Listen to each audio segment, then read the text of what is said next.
il est brun et il aurait bien besoin d'aller chez le coiffeur. Ses cousins sont établis un peu partout, de l'Australie à la chaîne de l'Himalaya. Mais qui est réellement ce mystérieux homme sauvage qu'on appelle le Bigfoot? Existe-t-il vraiment? Ou n'est-il que le fruit de l'imagination de certains? J'ai bien étudié les preuves et je peux vous certifier que cet animal existe. Peut-on vraiment exclure l'hypothèse qu'un petit malin soit derrière cette mystification?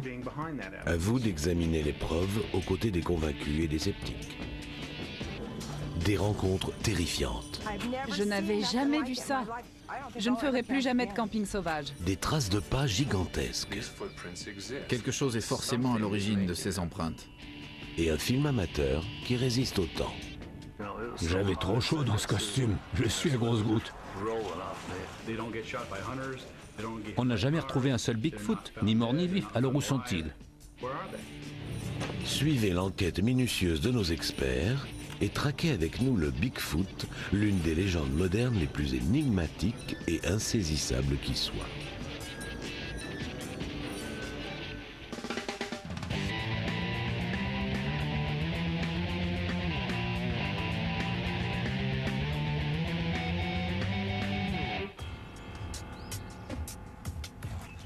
Il y a une chose essentielle à savoir avant de se lancer sur la piste du Bigfoot.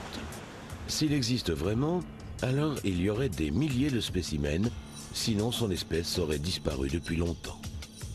Mais y a-t-il des raisons de croire que cette créature existe réellement?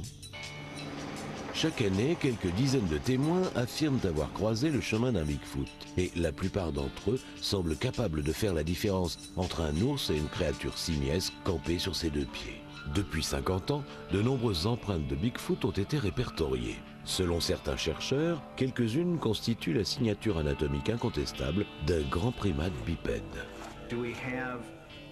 A-t-on des preuves de l'existence d'un grand monstre velu qui rôderait à travers l'Amérique du Nord?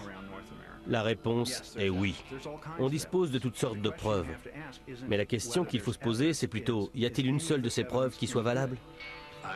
Je suis forcé d'admettre qu'il y a une très forte probabilité que cette créature existe. Mythe ou réalité? Une chose est certaine, il se passe des choses très étranges. Soit la découverte zoologique la plus importante de notre époque mène une existence secrète au nez et à la barbe de la science moderne, soit un groupe de plaisantins débordant d'imagination hante les forêts américaines et sont à l'origine d'un canular hors du commun. Notre enquête commence dans les imposantes montagnes du nord de la Californie.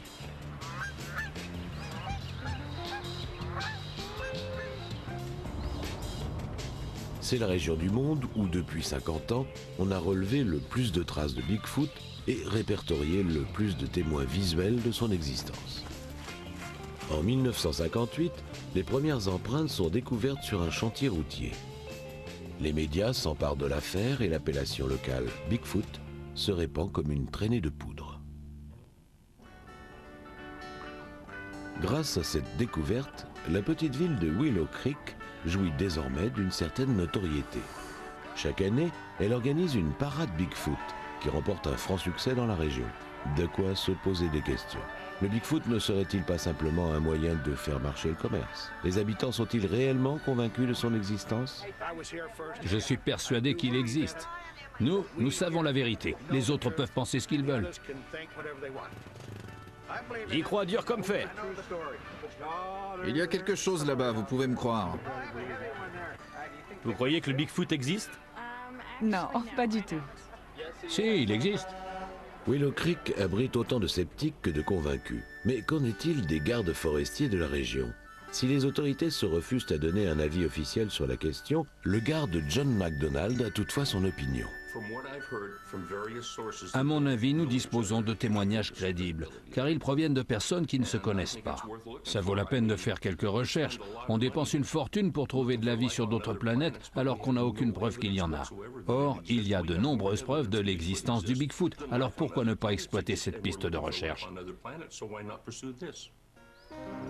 Dans la région, il y a des zones complètement isolées. Isolé, oui, mais à quel point? Les biologistes affirment qu'une population de grands primates doit compter un minimum de plusieurs milliers d'individus pour pouvoir se reproduire et survivre. Difficile de passer inaperçu dans ces conditions. Vigie volontaire chez les pompiers, Rebecca Cape surveille les montagnes de près depuis 20 ans. La forêt est vaste, il y a beaucoup d'endroits où se cacher. Chaque saison, j'entends 3 ou 4 témoignages sur le Bigfoot. La plupart proviennent de chasseurs, qui, par exemple, ont entendu les cris d'une créature apparemment très grosse.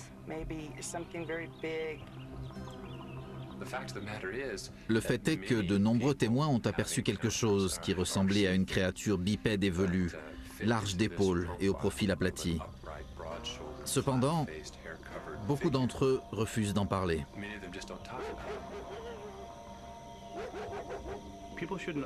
Il ne faut pas estimer l'aspect fortement émotionnel de ces témoignages. Toutes ces histoires ou anecdotes reposent sur de simples témoignages visuels. Ça ne veut pas dire qu'on doit les rejeter d'emblée, mais simplement qu'il faut évaluer soigneusement leur crédibilité.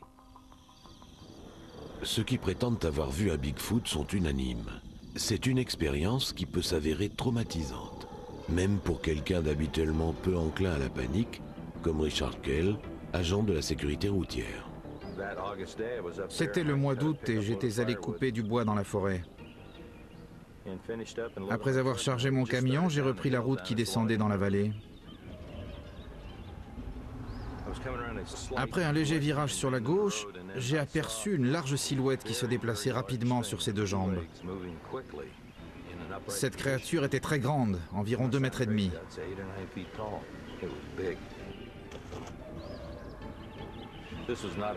Elle était couverte de poils hirsutes, mais on voyait malgré tout les muscles qui jouaient sous sa fourrure. C'était très impressionnant. Elle a disparu d'un coup. J'ignore ce que c'était, mais je suis certain que ce n'était pas un être humain. Ce n'était pas un ours non plus. J'en ai vu beaucoup et ça n'y ressemblait pas du tout.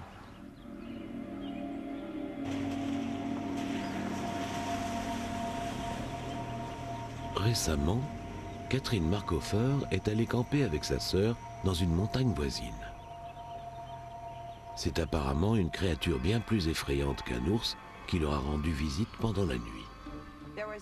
L'endroit était absolument désert et ma sœur craignait qu'on se fasse attaquer par un ours. Ça paraît absurde. Elle était en train de s'installer dans le lit que je lui avais préparé à l'arrière de la voiture. J'ai cru apercevoir quelque chose à travers le pare-brise. J'ai regardé plus attentivement et j'ai vu un énorme Bigfoot. Il était non seulement très grand, mais aussi très large d'épaules. Je n'avais jamais rien vu de pareil. J'étais tellement terrifiée que j'ai conduit vers la vallée le plus vite possible. Jamais je n'aurais imaginé que le Bigfoot existait vraiment. Si de nombreux témoins de ce genre de rencontres semblent sains d'esprit, il ne faut pas oublier qu'un témoignage visuel s'avère souvent peu fiable, surtout lorsque les gens ont peur. Des études récentes ont révélé que le cerveau a une mémoire visuelle très déformée lorsqu'il est soumis à une situation de stress et de peur. Ce qui est sans doute le cas quand on croise le chemin d'un Bigfoot. Le cerveau sécrète alors une enzyme appelée la PKC, ou protéine kinase C, qui altère la concentration et la mémoire à court terme. Les témoignages visuels sont peu fiables. Tout le monde sait ça depuis longtemps, les policiers, les avocats, les psychologues. Ça n'a rien de surprenant. Mais il faut savoir qu'ils sont encore moins fiables dès qu'il s'agit du Bigfoot. Un témoin visuel s'avère donc peu crédible. Mais s'il a la chance étonnante d'être muni d'une caméra vidéo, alors ça change tout. Ainsi, en 1967, 2 cow-boys passionnés de Bigfoot s'élancent sur les traces de la créature et prétendent bientôt qu'ils ont réussi à la filmer. Le résultat, des images d'une gigantesque femelle hirsute qui deviendra l'icône des adeptes du Bigfoot. Penchons-nous sur la genèse officielle de ce film amateur.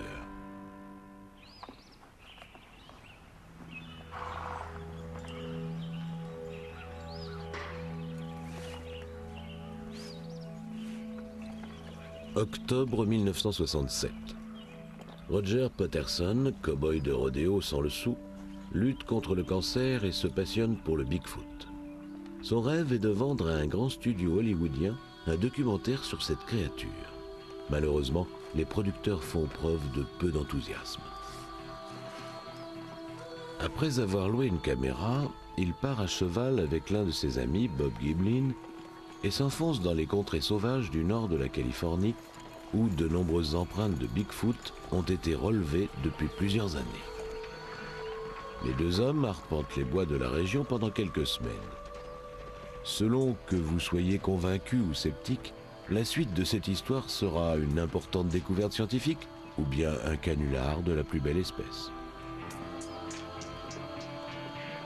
D'après le récit de Patterson et de Giblin, après plusieurs heures de chevauchée, une forte puanteur envahit l'atmosphère et les chevaux deviennent nerveux. Soudain, alors que la piste qu'ils suivent débouche sur une petite clairière, ils aperçoivent une immense créature qui se déplace debout. Le cheval de Patterson se cabre en voyant son cavalier à terre.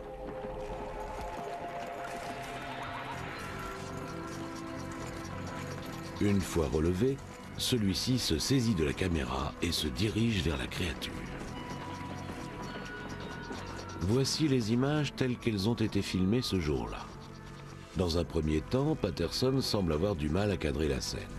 Puis, alors que l'image se stabilise enfin, on aperçoit la créature en arrière-plan, à peine visible. Une gigantesque silhouette, bipède et velue.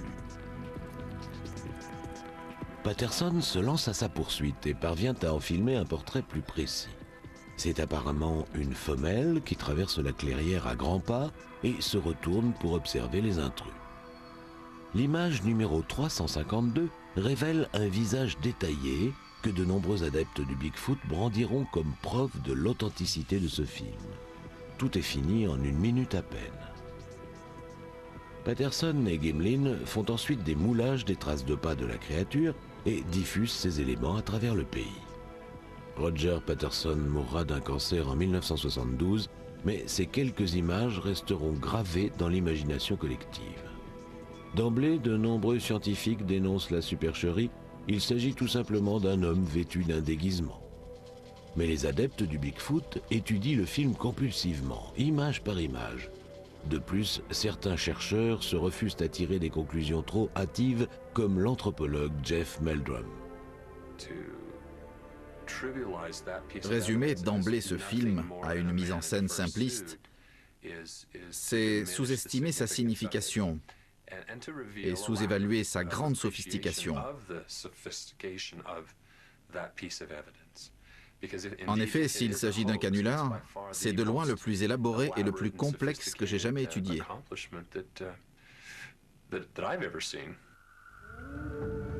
À notre tour, nous examinerons tout à l'heure le film et les empreintes de plus près.